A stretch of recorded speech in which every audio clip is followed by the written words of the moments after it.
मुअज्जिज़ मुहतरम हज़रत मुसल्लियान इकराम रहिमनी व रहिमकुमुल्लाह, अस्सलामु अलैकुम व रहमतुल्लाहि व बरकातुहू। মহান রব্বুল আলামিন আহকামুল হাকিমিন আলিশান দরবারে লক্ষ কোটি শুকরিয়া আদায় করছি যে আল্লাহ সুবহানাহু ওয়া তাআলা আমাদেরকে আজকের এই পবিত্র মাহে রমাদানের প্রথম জুমায় আল্লাহর ঘরে মসজিদে আসার বসার তৌফিক দিয়েছেন। রব্বুল আলামিনের দরবারে শুকরিয়া, তার মহব্বতের আওয়াজ একবার পড়ি আলহামদুলিল্লাহ। লক্ষ কোটি দুরূদ এবং সালাম আকায়ে নামদার তাজদার মদিনা हुजूर सरवार कायनात इमामुल अंबिया इमामुल मुरसलीन नबी दो जहां रहमतुल लिल आलमीन मुहम्मद मुस्तफा अहमद मुस्तफा सल्लल्लाहु अलैहि वसल्लमेर नूरानी कदम मुबारके लक्ष कोटी दुरूद एवं सालात व सालामेर हादिया नजराना पेश करছি।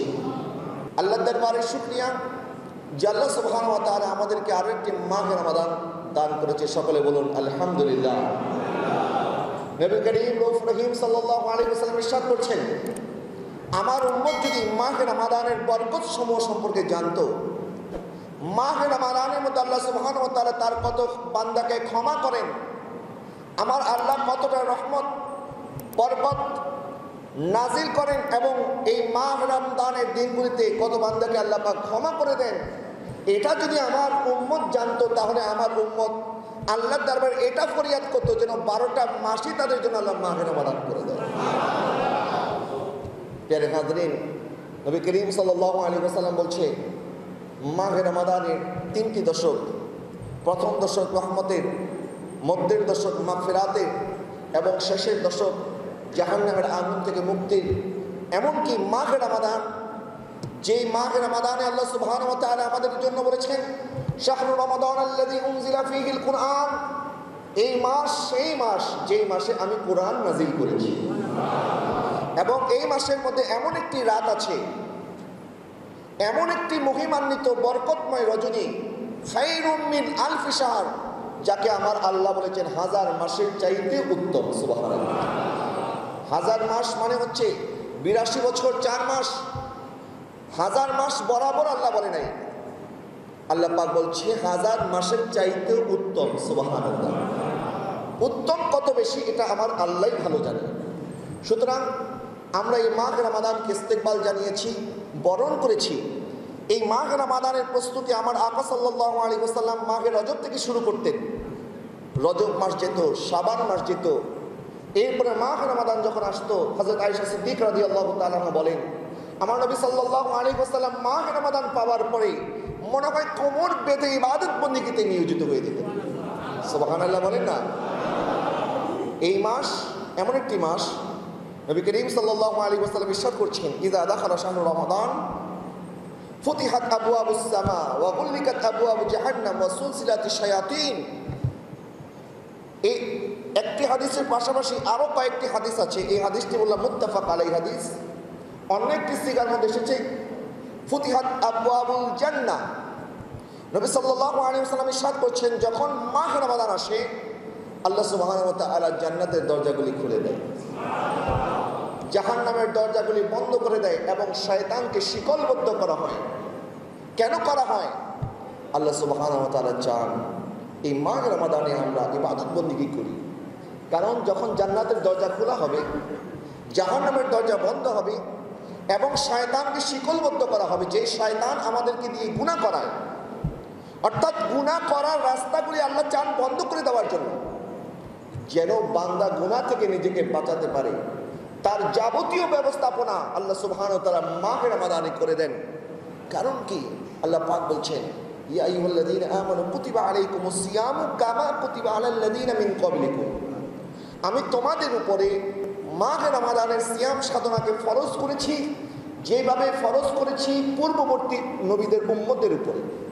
পূর্ববর্তীদের উপরও এই মাহে রমাদানের রোজা, আমাদের যেমন 1 মাস ব্যাপী রোজা, তাদের উপরে হয়তো 1 মাস ব্যাপী রোজা ফরজ ছিল না, কিন্তু রোজা প্রত্যেক নবীর উম্মতের উপরেই ফরজ ছিল। আদম আলাইহিস সালামের সময় প্রত্যেক মাসে 3 দিন রোজা ফরজ ছিল, আইয়ামে বীজ যাকে বলা হয়, যাদের 13, 14, 15। এইভাবে অন্যান্য নবী আলাইহিস সালামদের উপরে প্রত্যেক মাসে 3 দিন, আবার কোন নবী আলাইহিস সালামদের উপরে যেমন আশুরা রোজা ইহুদিদের উপরে ফরজ করা হয়েছিল, মুসা আলাইহিস সালামের উম্মতের উপরে আশুরা রোজা ফরজ করা হয়েছিল। এইভাবে আল্লাহ সুবহানাহু ওয়া তাআলা অন্যান্য নবী আলাইহিস সালামদের উপরে, ওনাদের উম্মতের উপরে রমাদানুল মুবারকের আমাদের যেমন এক মাস ব্যাপী রোজা ফরজ না থাকলেও তাদের উপরে বিভিন্নভাবে ফরজ করা হয়েছিল, কিন্তু আল্লাহ সুবহানাহু ওয়া তাআলা আমাদেরকে ওটা একটি মাস মাহে রমাদানে এক মাস ব্যাপী সিয়াম সাধনা ফরজ করেছেন। কেন? লাআল্লাকুম তাত্তাকুন, যেন তোমরা পরহেজগারিতা অর্জন করতে পারো। সুবহানাল্লাহ, যেন আমরা পরহেজগারিতা মুত্তাকি হতে পারি। এবং এই মাসের ফজিলত সম্পর্কে আমার আকা সাল্লাল্লাহু আলাইহি ওয়াসাল্লাম বলছে, মান সামা রমাদানা ঈমানান ওয়া ইহতিসাবান গুফিরা লাহু মা তাকাদ্দামা মিন যামবি। মুত্তাফাক আলাইহি হাদিস। নবী সাল্লাল্লাহু আলাইহি ওয়াসাল্লাম ইরশাদ করছেন, যে ব্যক্তি ঈমান এবং ইহতিসাবের সাথে মাহ রমাদানের সিয়াম সাধনা পালন করে, আল্লাহ সুবহানাহু ওয়া তাআলা ওই বান্দার অতীত জীবনের সকল গুনাহ আল্লাহ ক্ষমা করে দেন। এবং শুধু তাই নয়, নবী করিম সাল্লাল্লাহু আলাইহি ওয়াসাল্লাম ইরশাদ করছেন, আস-সাওমু নিসফুস সাবর ওয়া লিকুল্লি শাইইন যাকাতুন ওয়া যাকাতুল জিসমি আস-সাওম। রোজা হচ্ছে সবরের অর্ধেক এবং প্রত্যেকটা জিনিসের এক একটা যাকাত আছে, পবিত্রতা অর্জন করার একটা উপায় আছে। যাকাত মানে পবিত্রতা হয়, পবিত্র করা। প্রত্যেকটা জিনিস পবিত্র করার একটা উপায় আছে। আর আমাদের দেহের পবিত্রতা, আমাদের শারীরিক পবিত্রতা অর্জন হবে যখন আমরা সিয়াম সাধনা পালন করব। এবং নবী সাল্লাল্লাহু আলাইহি ওয়াসাল্লাম বলছেন, আস-সাওমু জুন্নাহ। সিয়াম হচ্ছে ঢাল স্বরূপ। কিসের থেকে ঢাল? সিয়াম আমাদেরকে জাহান্নামের আগুন থেকে বাঁচায়। জাহান্নামের আগুন, জাহান্নামের তাপ থেকে সিয়াম সাধনা আমাদেরকে বাঁচায়।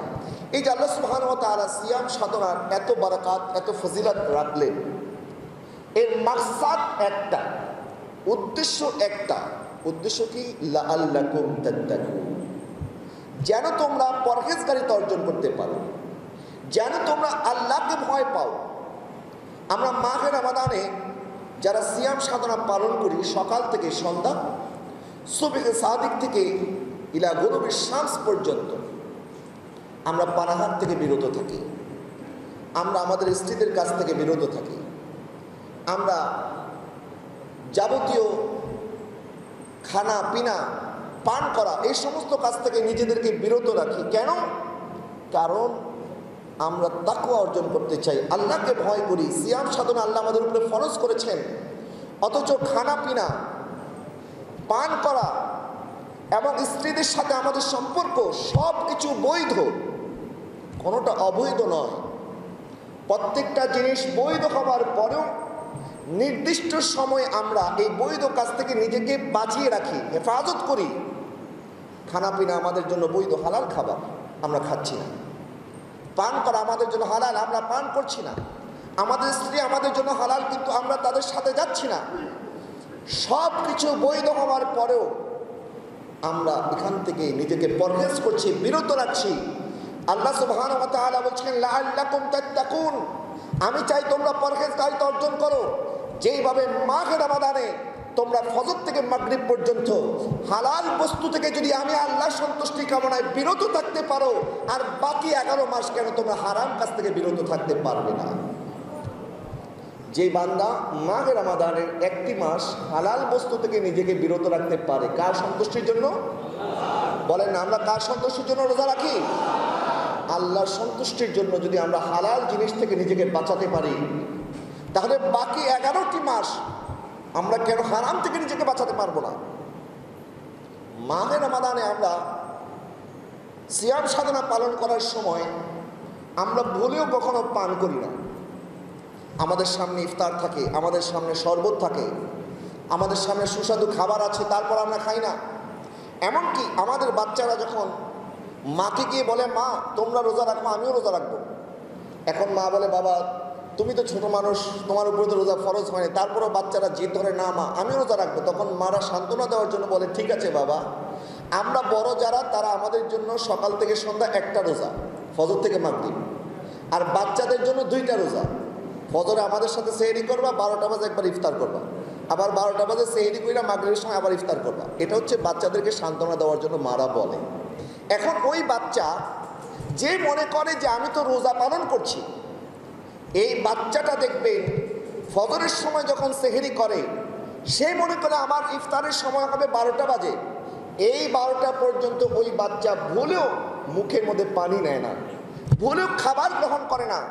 আবার 12টা থেকে মাগরিব পর্যন্ত ভুলেও সে লুকিয়ে লুকিয়ে পানি পান করে না, কারণ ওই বাচ্চাও জানে আমাকে কেউ দেখুক চাই না দেখুক, আমার আল্লাহ আমাকে দেখতেছে।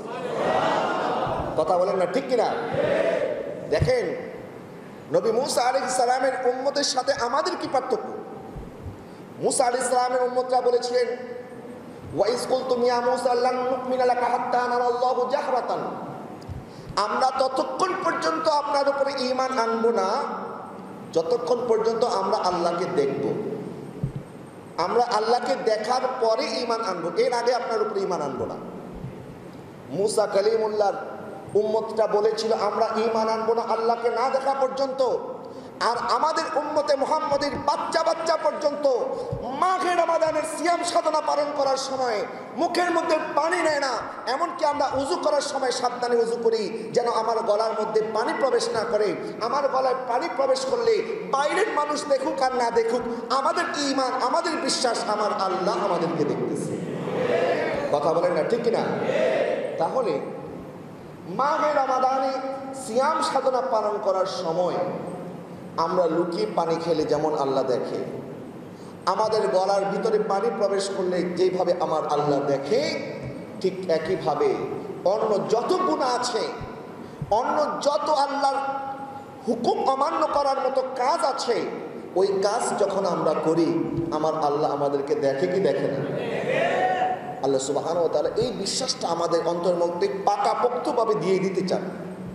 বান্দা তাকওয়া অর্জন করো, সিয়াম সাধনা পালন করছি আবার অন্যান্য গুনাহও করছি, আমরা রোজাও রাখতেছি নামাজও তরক করছি, আমরা রোজা রাখতেছি আবার সিনেমা দেখতেছি, রোজা রাখতেছি মিথ্যা কথা বলছি। মনে রাখবেন তাহলে রোজার ফরজিয়ত তো আদায় হয়ে যাবে, কিন্তু যেই উদ্দেশ্যে আল্লাহ সুবহানাহু ওয়া তাআলা আমাদেরকে রোজা দান করেছেন এই উদ্দেশ্য হাসিল হবে না, এবং আল্লাহ তাদেরকেও ক্ষমা করবে না, কারণ নবীজি ক্ষমার সাথে শর্ত জড়িয়ে দিয়েছেন। মান সামা রমাদানা ঈমানান ওয়া ইহতিসাবা গুফিরা লাহু মা তাকাদ্দামা মিন যামবি, যে ঈমানের সাথে ইহতিসাবের সাথে, এই ঈমান এবং ইহতিসাব কি? তাকওয়া। যতক্ষণ আমরা পরিপূর্ণভাবে তাকওয়া অর্জন করতে না পারবো, এমনকি নবী সাল্লাল্লাহু আলাইহি ওয়াসাল্লাম বলেছেন তোমরা যখন সিয়াম সাধনা পালন করবে, যদি তোমার সাথে কেউ তর্ক করতে আসে, তোমাকে কেউ গালি দেয়, খবরদার তার সাথে তুমি তর্ক করবে না, তাকে তুমি পাল্টা গালি দিবে না, বরং তুমি তাকে বলবে আনা সাইম, আমি রোজাদার। সুবহানাল্লাহ বলেন, আমি কি রোজাদার।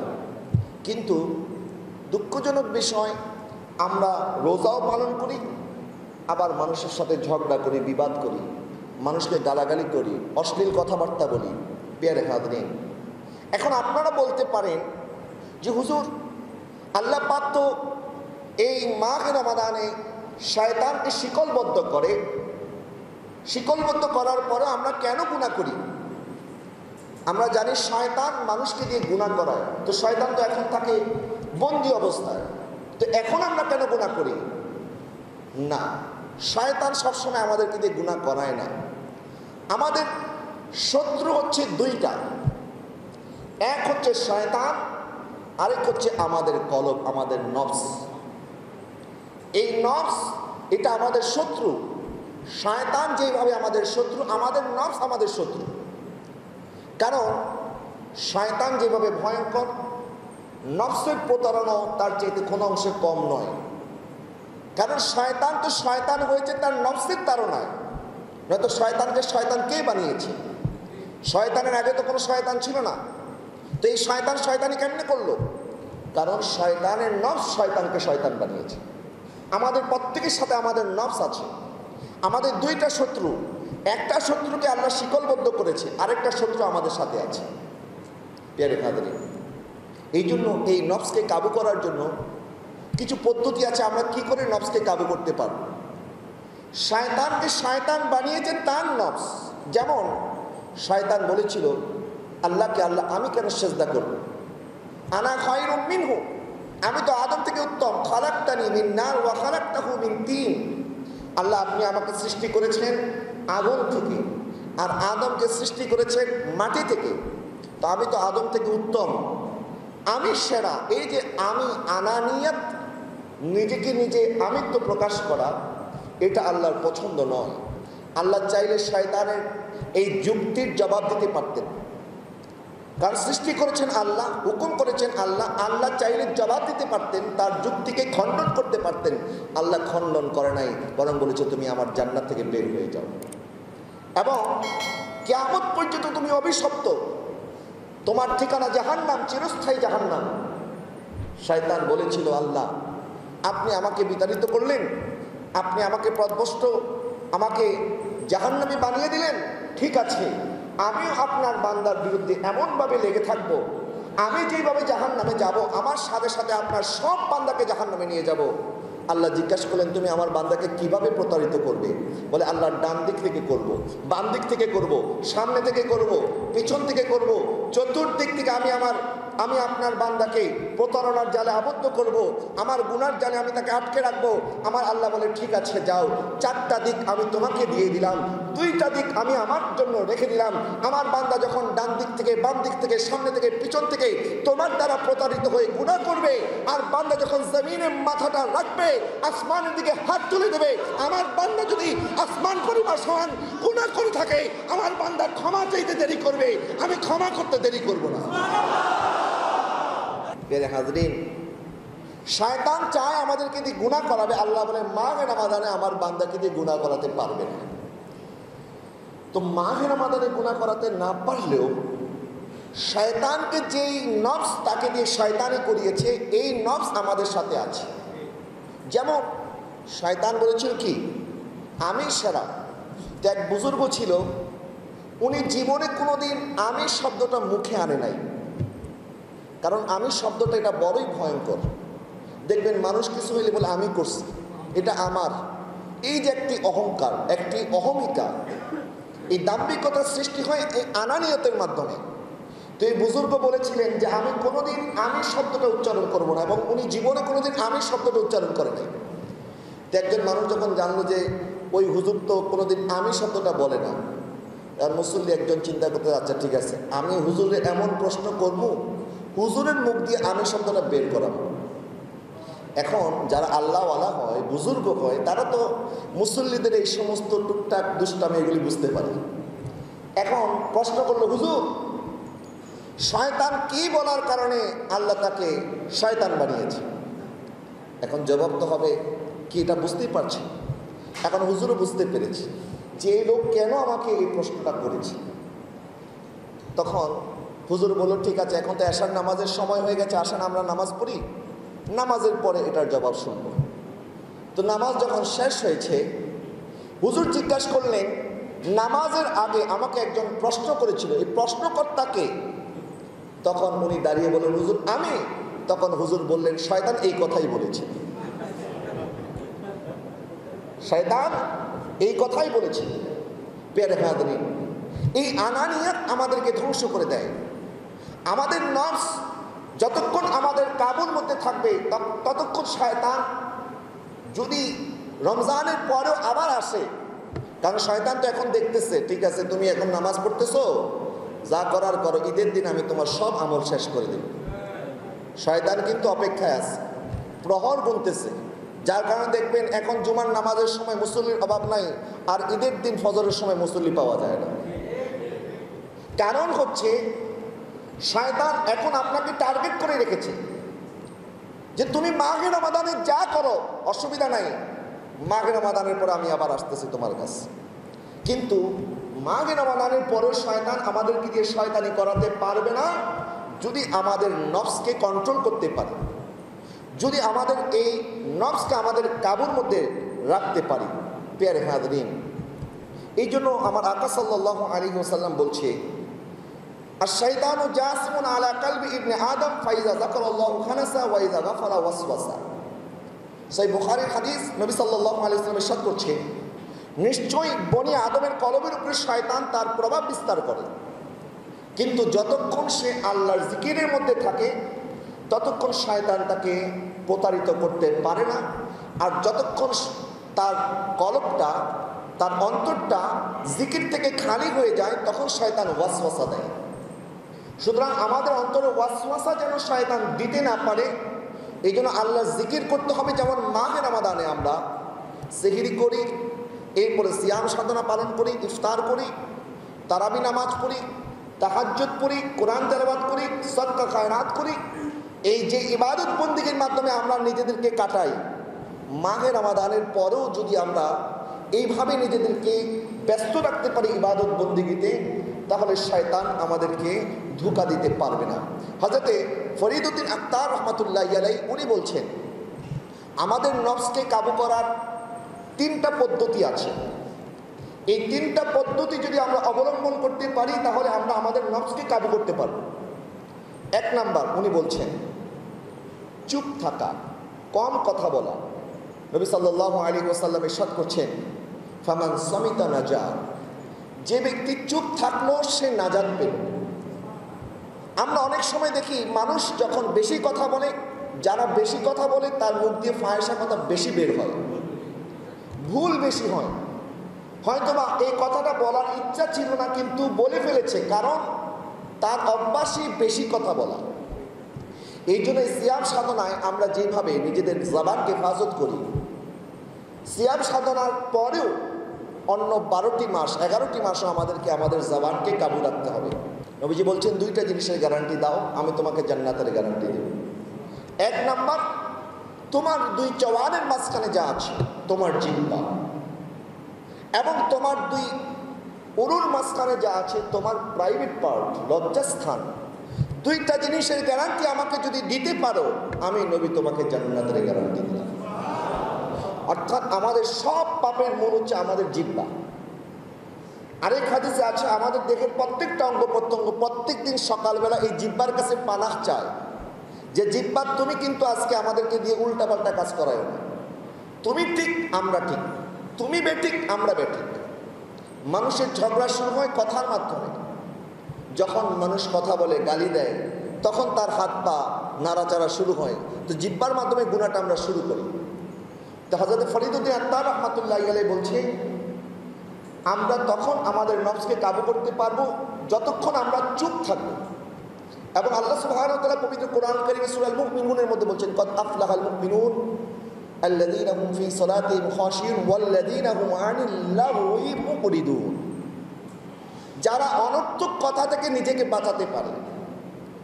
আমরা অনেক সময় বেশি কথা বলতে গিয়ে এমন কথা বলে ফেলি, তখন মনে হয় হায় হায় কি করলাম, কি বললাম, আফসোস করি। মনে রাখবেন, কামান থেকে গোলা ছোড়ার পরে, বন্দুক থেকে যখন নল থেকে গুলি একবার বের হয়ে যায়, ওই গুলি যেমন বন্দুকে ফিরে আসে না, আমাদের মুখের কথা যখন একবার বের হয়ে যায়, ওই কথাও কিন্তু আর ফিরে আসে। এই জন্য একটি কথা আছে, ভাবিয়া করিও কাজ, করিয়া ভাবিও।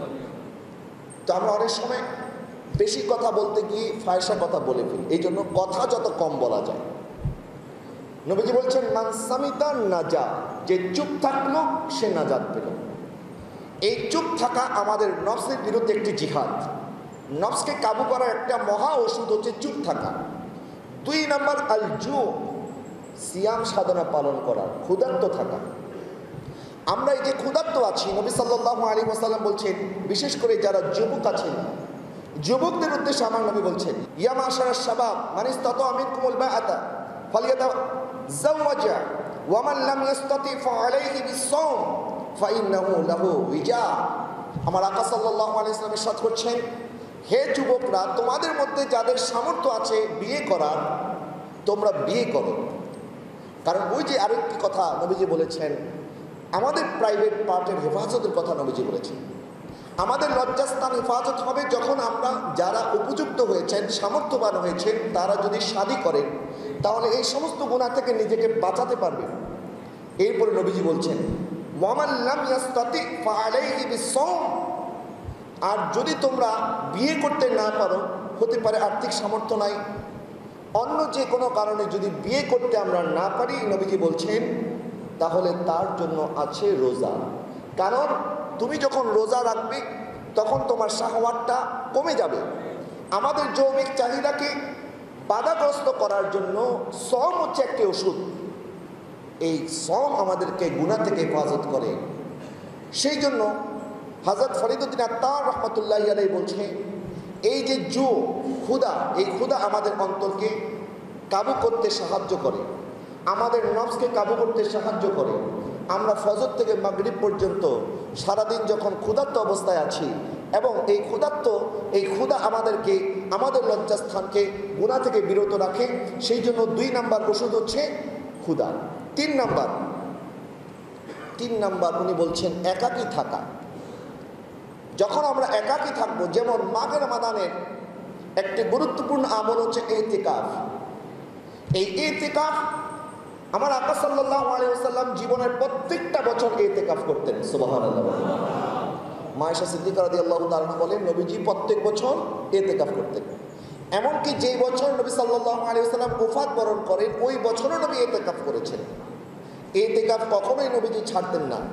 কিন্তু দুঃখজনক বিষয়, আমরা নবী সাল্লাল্লাহু আলাইহি ওয়াসাল্লামের অন্যান্য সুন্নতের ব্যাপারে যতটা যত্নশীল, যেমন আমরা দাড়ি রাখি, মেসওয়াক করি, টুপি পরি, পাগড়ি পরি, অন্যান্য সুন্নতের বেলায় আমরা অনেক যত্নশীল, কিন্তু ইতিকাফের বেলায় আমরা গাফেল। অথচ এই ইতিকাফ আমাদের নফসকে কাবু করার জন্য একটা মহা ওষুধ। কারণ আমরা যখন ইতিকাফে একাকী থাকব, আল্লাহকে নিয়ে চিন্তা করব, আমার সৃষ্টি নিয়ে চিন্তা করব, আল্লাহর ইবাদত বন্দেগীর মধ্যে একাকী সময় ব্যয় করব। একাকী থাকার মধ্যে অনেক ফজিলত আছে। এর মানে এই নয় আমরা বাজার সদাই যাব না, আত্মীয় স্বজনের সাথে দেখা সাক্ষাৎ করবো না। কিন্তু দেখবেন বেশিরভাগ সময় আমরা যখন আড্ডা দেই, বন্ধুদের সাথে কথাবার্তা বলি, সেখানে আখিরাতের কথা কম বলি, দুনিয়াবি কথা বেশি বলি, গুনার কথা বলি, ফায়সা কথা বলি, মানুষের গীবত করি, চগলখড়ি করি।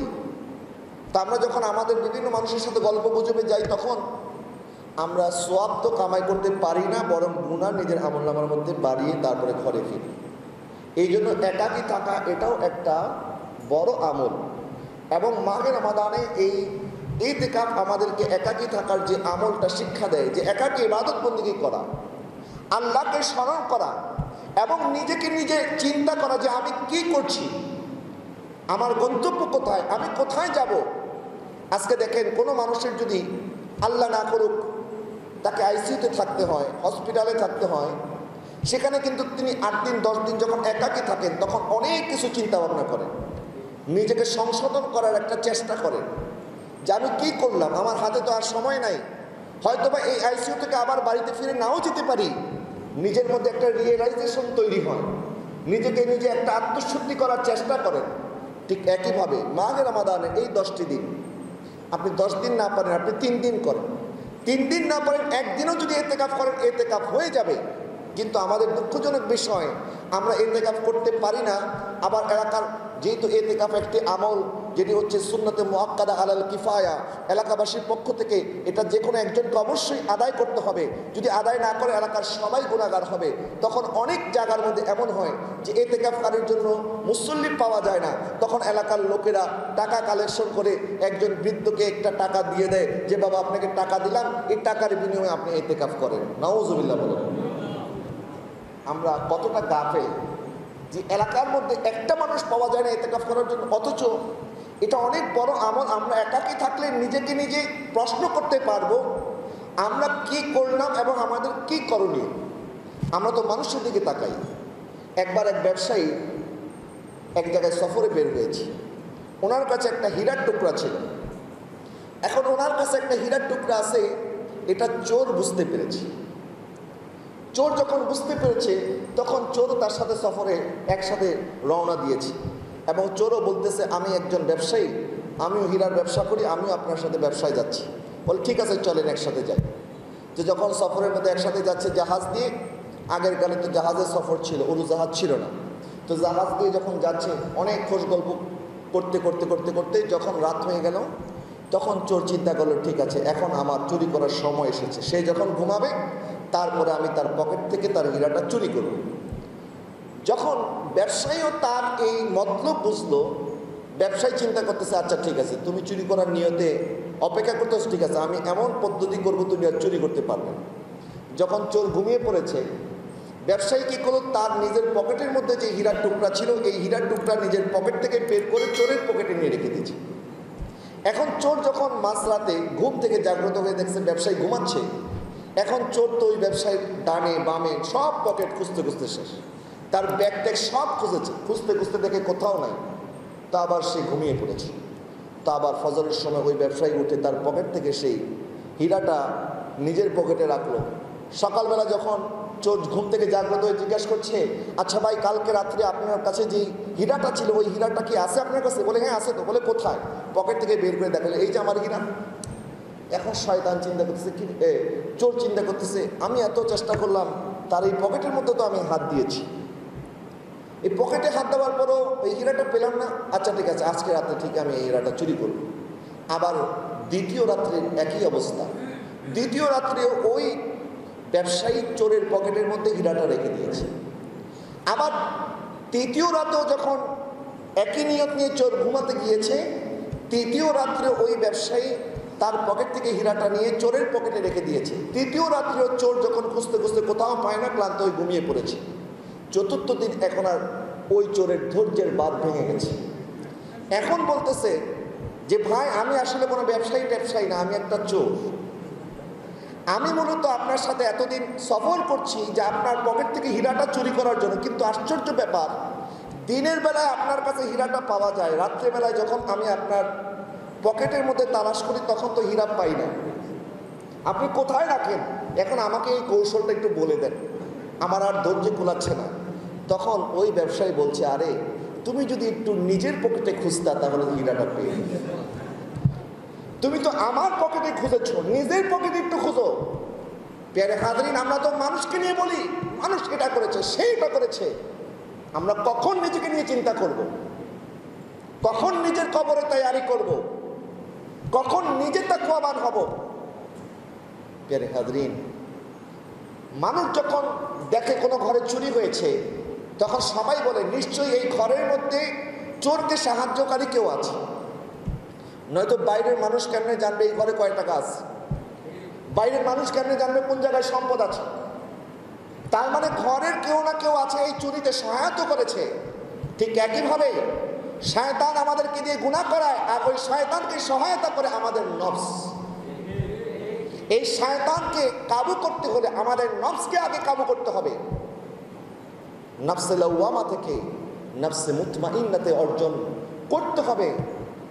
আমরা যদি নফসে মুতমাইন্না অর্জন করতে পারি, আল্লাহ পাক বলবেন, ইয়া আইয়াতুহান নাফসুল মুতমাইন্না ইরজিই ইলা রাব্বিকি রাদিয়াতাম মারদিয়া ফাদখুলি ফি ইবাদি ওয়াদখুলি জান্নাতি। হে মুতমাইন আত্মা, হে প্রশান্ত আত্মা, হে হে আমি আল্লাহর উপরে রাজি খুশিওয়ালা আত্মা, আসো তোমার জন্য আমার জান্নাত অপেক্ষা করতেছে। আরো জোরে বলুন না সুবহানাল্লাহ। আমরা তাকওয়াবান যদি হতে পারি, তাকওয়াবান হতে পারলে আল্লাহ সুবহানাহু ওয়া তাআলার পক্ষ থেকে কি পুরস্কার আছে? ওয়াসিকাল্লাযিনা তাকাউ রাব্বাহুম ইলাল জান্নাতি যুমারা।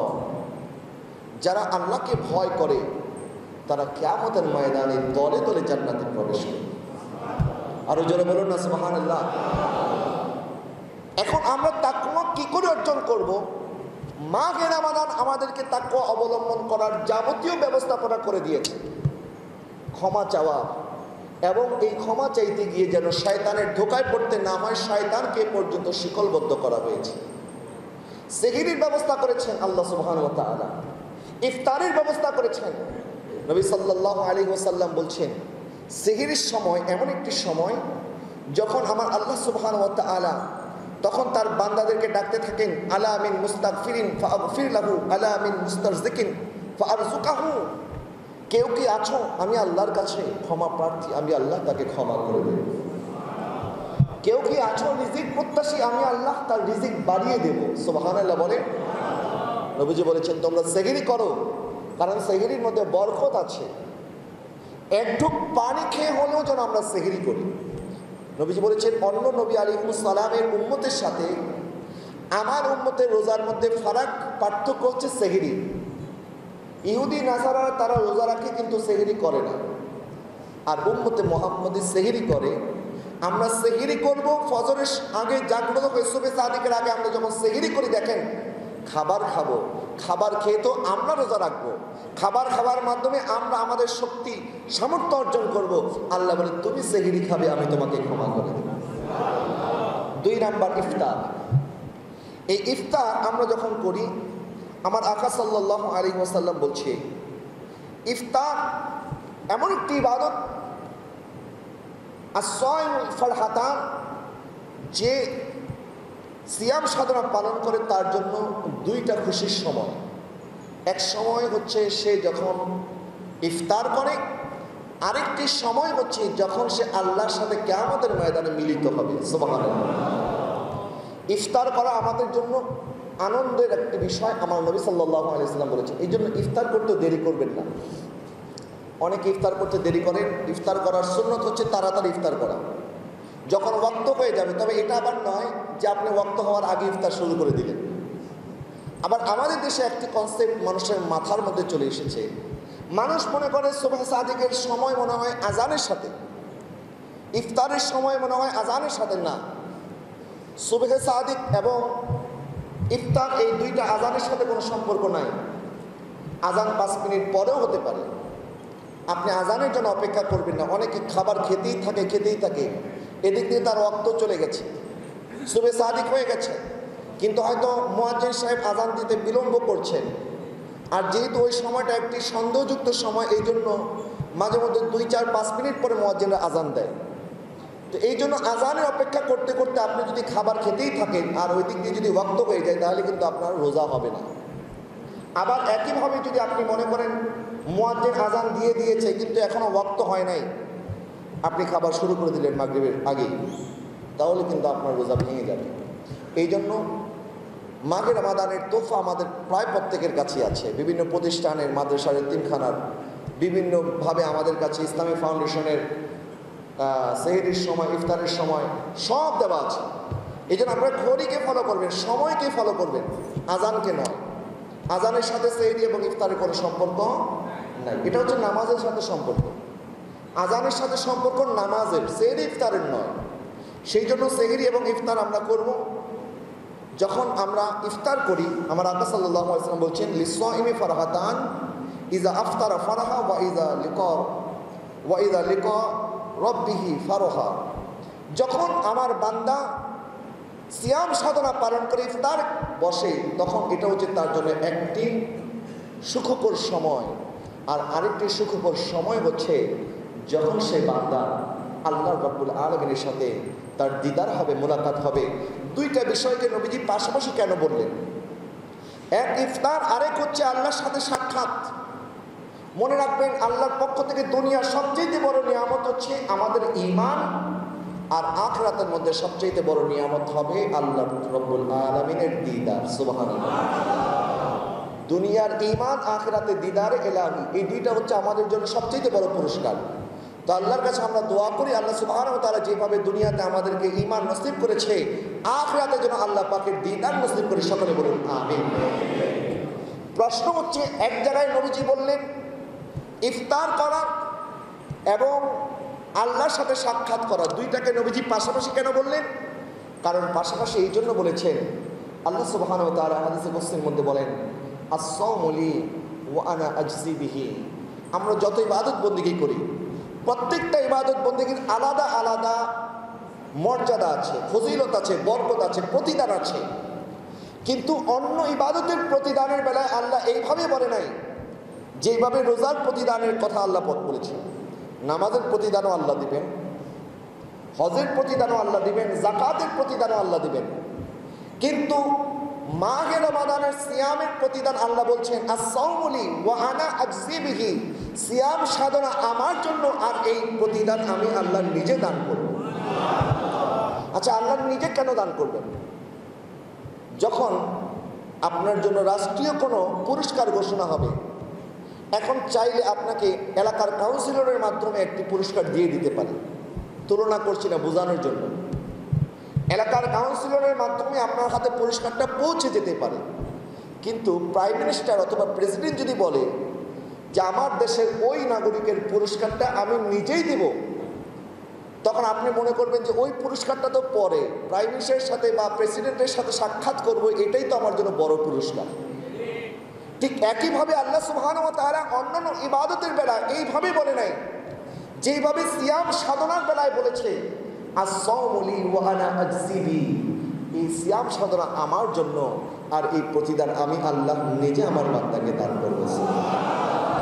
তাহলে পুরস্কার তো বাদী, আল্লাহর পক্ষ থেকে পুরস্কার আল্লাহ নিজে আদায় করবেন, এটাই তো বড় পুরস্কার।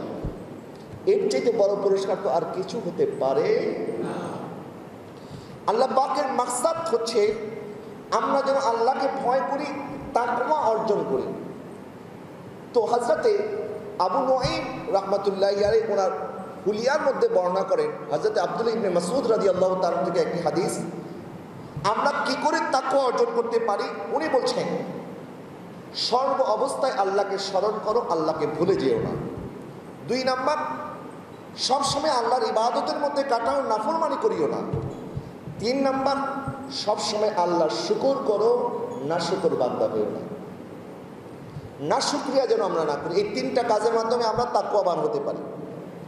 এবং আমার আকা সাল্লাল্লাহু আলাইহি ওয়াসাল্লাম একবার সাহাবায়ে কেরামকে জিজ্ঞেস করছেন, আমি এখন যেই নসিহত করব এই নসিহতের উপরে কে কে আমল করবে।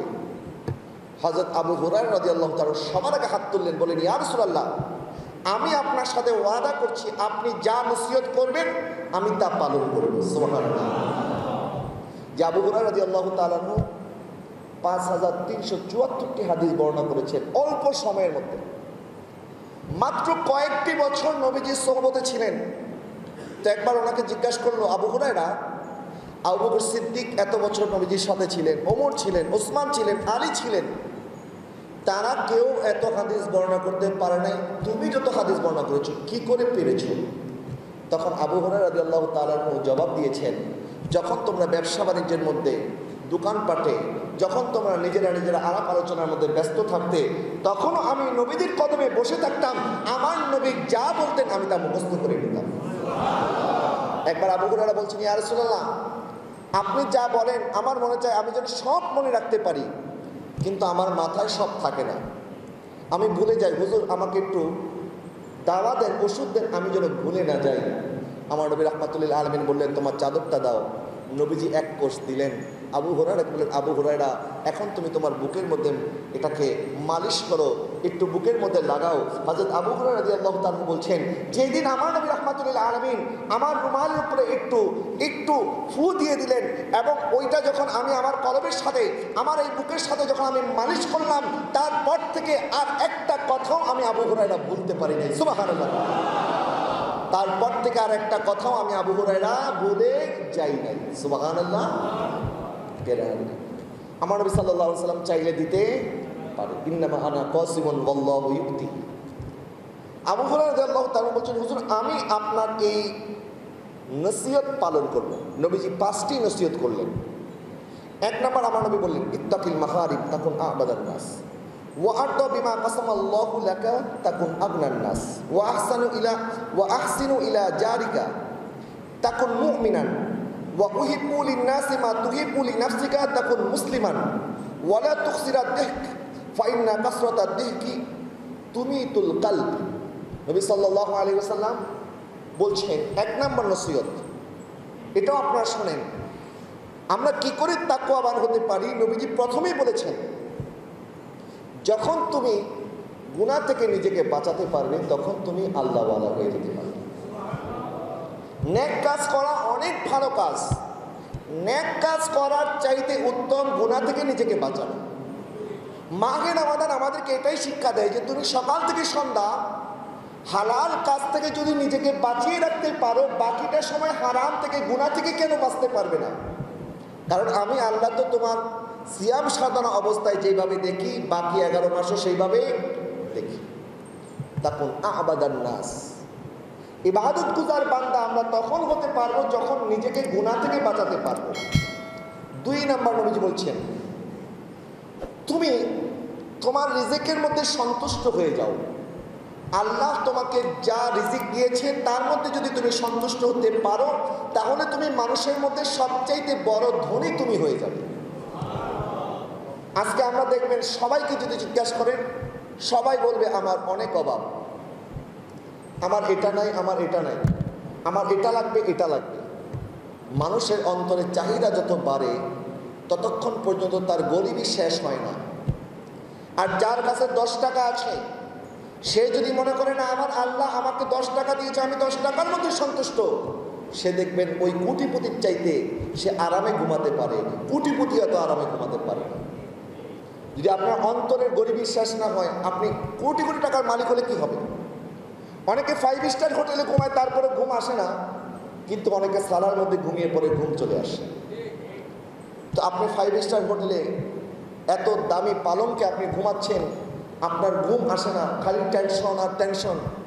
ব্যাংকের লোন কেমনে দেব, সন্তানকে কেমনে ভালো ইংলিশ মিডিয়াম স্কুলে পড়াবো, কেমনে আমি আরেকটা কারখানার কাজ শুরু করব, কেমনে আমি আরেকটা বাড়ি বানাবো।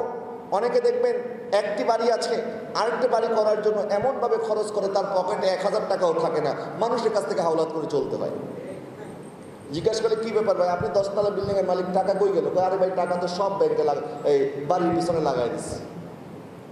এখন আমরা যদি এইভাবে সম্পদের পেছনে ছুটতে থাকি, এই লোভ, এই আকাঙ্ক্ষা কখন শেষ হবে? মানুষের অন্তর কখনো আল্লাহ সুবহানাহু ওয়া তাআলা পরিতৃপ্ত করবে না যতক্ষণ পর্যন্ত মানুষ টাকার পিছনে ছুটবে, অর্থের পিছনে ছুটবে। এবং যারা অল্প রিজিকে সন্তুষ্ট থাকেন, যারা মনে করেন আমার আল্লাহ আমাকে যা দিয়েছে আমি তাতেই সন্তুষ্ট, নবীজি বলছেন তাহলে তুমি সবচাইতে বড় ধনী হতে পারবে।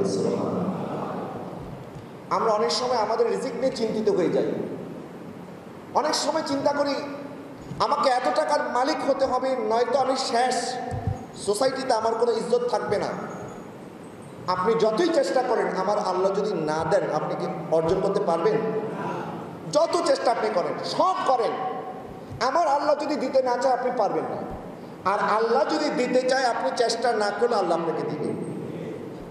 প্যারে হাজারি, তার মানে এই বলছি না যে আপনার কোনো কাজ করা দরকার নেই, আজকে থেকে একবারে সব ঘরে গিয়ে স্ট্রাইক করেন, বসে থাকেন, কামাই রোজগারের কোনো দরকার নাই। না, দরকার আছে। তবে যতটুকু আল্লাহ আপনাকে দিবেন, আল্লাহর দরবার থেকে যা আপনি পাবেন, আগে দেখবেন এটা হালাল কিনা। আপনি অসুস্থ, আপনার সন্তানকে খাবার দেওয়ার জন্য খাবার নাই, আপনার মা বাবা অসুস্থ, তার চিকিৎসার জন্য আপনার কাছে পয়সা নাই, আপনি বিপদের মধ্যে পড়ে আছেন, কিন্তু আপনার কাছে হারামের দরজা খোলা, আপনি চাইলে হারাম করতে পারলে আপনার সব ব্যবস্থা হয়ে যাবে। কিন্তু তারপরেও যদি আল্লাহকে ভয় করেন, তারপরেও যদি হারাম থেকে নিজেকে বাঁচাতে পারেন, আমার আকা সাল্লাল্লাহু আলাইহি ওয়াসাল্লাম বলছে যেই ব্যক্তি অনেকগুলি সন্তান, অনেক অভাব অনটনে কষ্টে আছে, কিন্তু তারপরেও ওই বাবা তার সন্তানের মুখে হারাম লুকমা তুলে দেয় না, হারাম থেকে বাঁচে, কিয়ামতের ময়দানে ওই ব্যক্তিকে জান্নাতে যাওয়া থেকে কোনো কিছু বাধা দিয়ে রাখতে পারবে না। অর্থাৎ ওই ব্যক্তি জান্নাতে চলে যাবে। আমরা আমাদের রিজিককে নিয়ে এত টেনশন কেন করি? রিজিক নিয়ে টেনশন করলে আমরা রিজিক অর্জন করতে পারবো না। মনে রাখবেন, আমরা যখন মায়ের গর্ভে এসেছি আমাদের বয়স ছিল 120 দিন মাত্র। সেই দিন ফেরেশতা এসে আমার রিজিক তখনই লিখে দিয়েছে। আমার রিজিক লেখা আছে, আমার রিজিক আমার পিছনে এমনভাবে ছুটছে, নবীজি বলছেন তোমার পিছনে মালাকুল মউত যেভাবে ছুটছে, মৃত্যু যেভাবে ছুটছে, ঠিক একইভাবে তোমার পিছনে তোমার রিজিকও ছুটতেছে। সুবহানাল্লাহ বলেন না? সুতরাং রিজিক নিয়ে চিন্তিত হবেন না, আল্লাহর কাছে দোয়া করবেন আল্লাহ যেন আমাদের উত্তম রিজিকের ব্যবস্থা করে, হালাল রিজিকের ব্যবস্থা করে, হারাম থেকে যেন বাঁচতে পারি। কিন্তু অনেকে যা পায় তাই খায়। মনে করেন আমি তো বিপদে পড়েছি, এখন এই বিপদ থেকে সারানোর জন্য মনে হয় এই গুনাহটা করা আমার জন্য বৈধ হয়ে যাবে। না, কখনোই না। আমি আর আপনি যে অবস্থায় আছি, আমাদের চাইতে কষ্টে, অভাবে, অনটনে আরো কি মানুষ নাই? কত অভাব অনটনে মানুষ আছে। আজকে 1 বছর করোনা, তার চাইতে বেশি, কিন্তু আল্লাহ শুকরিয়া, দেখেন এক ওয়াক্ত খাবার আল্লাহ পাক আমাদের কাছ থেকে কেড়ে নেয় নাই। এত অভাব অনটন আমরা বলি, তারপরেও তো আমরা না খেয়ে নাই।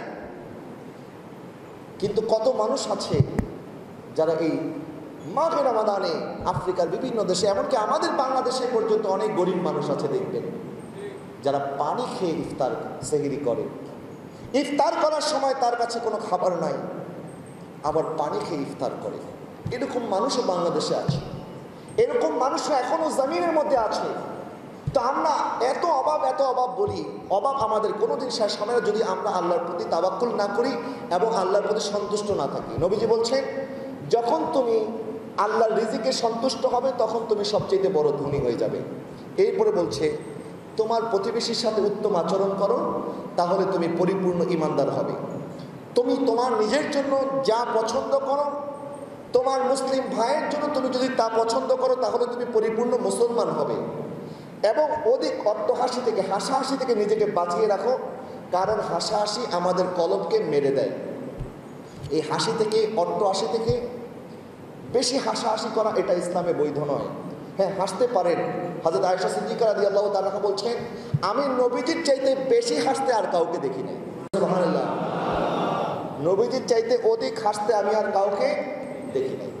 কিন্তু নবী সাল্লাল্লাহু আলাইহি ওয়াসাল্লামের হাসিরও একটি সুন্নত আছে, এবং ইসলাম এমন একটি ধর্ম যে ধর্মে হাসলেও আল্লাহ সওয়াব দান করেন। কিন্তু ওই হাসিটা হতে হবে নবীর সুন্নাহ মোতাবেক, কাহকাহা না, অট্টহাসি না। এবং আরেকজনকে নিয়ে হাসাহাসি করা, ঠাট্টা তামাশা করা, এটা হাসি নয়, বরং সবার সাথে হাসি মুখে কথা বলা। যেন আপনি যখন আপনার ভাইয়ের সাথে হাসি মুখে কথা বলবেন, সে আপনার কথা শুনে যেন তার অন্তরটা ঠান্ডা হয়ে যায়। সুবহানাল্লাহ। তাহলে এই 5টা কাজ যদি আমরা করতে পারি, তাহলে আমরা মুত্তাকি পরহেজগার হতে পারবো। প্রিয় হাজরিন, এই যে করোনা মহামারী চলছে, এই করোনা থেকে আমাদের বাঁচার কি উপায়? সর্বপ্রথম আমাদেরকে আল্লাহর উপরে তাওয়াক্কুল করতে হবে, যে আমাদের মরতে হবে। আমরা করোনাতে মরি আর না মরি, আমাদেরকে তো মরতে হবে।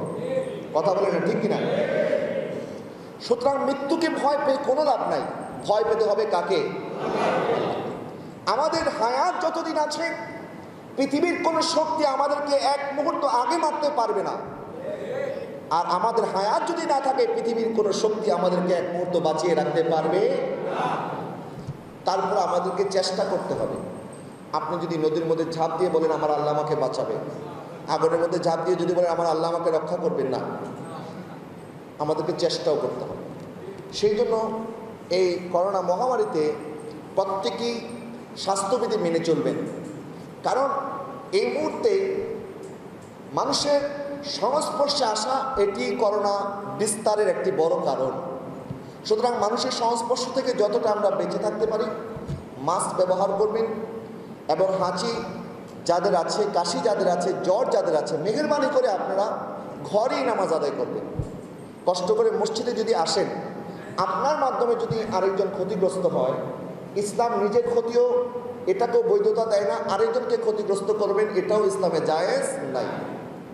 এখন আপনি মসজিদে এসে নামাজ আদায় করলে আপনার সুন্নতে মুআক্কাদা আদায় হবে, কিন্তু আপনি আরেকজনের জানের জন্য যদি অনিরাপদ হন, আপনার কাশির মাধ্যমে, আপনার হাঁচির মাধ্যমে, আপনার জীবাণুর মাধ্যমে যদি আরেকজন মুসলমান ক্ষতিগ্রস্ত হন, যেমন দেখা গেছে আমরা যারা ইয়ং আছি, যুবকদের ইমিউনিটি পাওয়ার ভালো, তাদের করোনা হলেও হয়তোবা তাদের সাথে, শরীরের সাথে করোনা টিকতে পারে না, একটি সময় ভালো হয়ে যায়। কিন্তু ওই যুবকের মাধ্যমে যদি কোনো বৃদ্ধির করোনা ছড়ায়, যেমন অনেকে আমরা দেখেছি যে ছেলের করোনা হয়েছে, মা বাবা সুস্থ, ছেলের করোনা হয়েছে এবং ছেলের করোনা হয়েছে, ছেলে সুস্থ হয়ে গেছে, কিন্তু ছেলের মাধ্যমে মা বাবার করোনা হয়েছে, একই দিনে মাও মারা গেছে, বাবাও মারা গেছে। এটা আমার পরিচিত একজনের সাথে হয়েছে, আমার এক আত্মীয়, তার ছেলের করোনা হয়েছে। এখন ছেলে সুস্থ হওয়ার পরেও তার বাবার করোনা হয়েছে, মারও করোনা হয়েছে, বাবা মারা গেছে, সন্তানরা গেছে বাবাকে কবর দেওয়ার জন্য। যে অ্যাম্বুলেন্স দিয়ে কবরস্থানে গিয়ে বাবাকে কবর দিয়েছে, মাত্রই খবর এসেছে তার মাও মারা গেছে।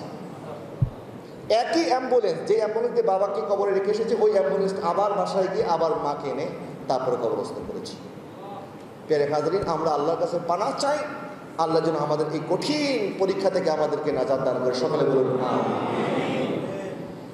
এই বিপদ থেকে উদ্ধার হওয়ার কয়েকটি পদ্ধতি নবীজি বলেছেন। 1 নম্বর, নবীজি সাল্লাল্লাহু আলাইহি ওয়াসাল্লাম বলেছেন, দাউ মারদাকুম বিসসাদাকা, তোমরা অসুস্থকে সাহায্য করো সদকার মাধ্যমে। অর্থাৎ সদকা যখন আমরা দেব, মানুষকে যখন আমরা খাবার দেব অথবা দান করব, একজন অভাবের অভাব দূর করে দেব, আল্লাহ পাক তার অভাব দূর করার কারণে আল্লাহ পাক আমাকেও এই কঠিন রোগ থেকে হেফাজত করবেন। সুবহানাল্লাহ। এই জন্য নবীজি বলছে দাউ মারদাকুম বিস সাদাকা। এবং নবীজির আরেকটি হাদিস আছে, সদকা আমাদের হায়াতের মধ্যে বরকত দান করে, যে বেশি সদকা করে তার হায়াত বেশি হয়। একবার নবী সাল্লাল্লাহু আলাইহি ওয়াসাল্লামের কাছে উম্মাহাতুল মুমিনিনগণ প্রশ্ন করলেন, ইয়া রাসূলুল্লাহ, আপনার আজওয়াজে মুতাহারার মধ্যে কার হায়াত বেশি? নবীজি বলেন, যার হাত লম্বা। এখন হযরত আয়েশা সিদ্দিকা বলেন, আমরা ফিতা নিয়ে আসলাম, ফিতা এনে আমরা প্রত্যেকের হাত মাপা শুরু করলাম, দেখ কার হাত লম্বা। তো নবীজি বলেন, আরে আমি তো হাতের দৈর্ঘ্যকে বুঝাই নাই, মানে যার হাত দিয়ে বেশি দান করে, যে বেশি দান করে আল্লাহ তাকে বেশি হায়াত দান করবে। সুতরাং হায়াত যদি আল্লাহর কাছ থেকে পেতে হয় আমাদেরকে দান সৎকার করতে হবে। এবং এই মাহে রমাদান দান সৎকার করার মাস। সদকাতুল ফিতর আমরা যাকাত আদায় করি, নফল দান সৎকা খায়রাত প্রত্যেকে চেষ্টা করেন প্রত্যেকের জায়গা থেকে বেশি করে দান সৎকার করার জন্য। 2 নাম্বার নবীজি বলেছেন, লা ইয়ারুদ্দুল কাদা ইল্লা দুআ। তকদির পরিবর্তন হয় না কোনো কিছুর মাধ্যমে, একমাত্র দোয়া ছাড়া। সুবহানাল্লাহ। অর্থাৎ আমাদের তকদির আল্লাহ যা রেখেছেন তাই হবে, তবে আমাদের তকদিরও পরিবর্তন হয়ে যায় দোয়ার মাধ্যমে। এই জন্য আল্লাহর কাছে বেশি বেশি দোয়া করবেন। এবং এই মহামারী থেকে বাঁচার জন্য নবী সাল্লাল্লাহু আলাইহি ওয়াসাল্লামের কয়েকটি দোয়া আমরা পড়তে পারি, যেমন বিসমিল্লাহিল্লাযী লা ইয়াদুররু মা ইসমিহি শাইউন ফিল আরদি ওয়ালা ফিস সামাই ওয়া হুয়াস সামিউল আলিম। আরেকটি দোয়া আছে, আল্লাহুম্মা ইন্নী আউযু বিকা মিনাল বারাসি ওয়াল জুরুনি ওয়াল জুযামি ওয়া মিন সাইয়িল আসকাম। এই দোয়াগুলি বেশি বেশি করবেন, আল্লাহর কাছে কান্নাকাটি করবেন এবং নিজের গুনাহগুলি ক্ষমা চাবেন এবং আল্লাহর উপর তাওয়াক্কুল করবেন। তাওয়াক্কালতু আলাল্লাহ, আমার আল্লাহ যদি আমাদের হায়াত রেখে থাকে, আমার আল্লাহ যদি আমাদের হায়াতের ব্যবস্থা করে থাকে, ইনশাআল্লাহ তাআলা আযজা ওয়া জাল করোনা আমাদেরকে কোনো ক্ষতি করতে পারবে না।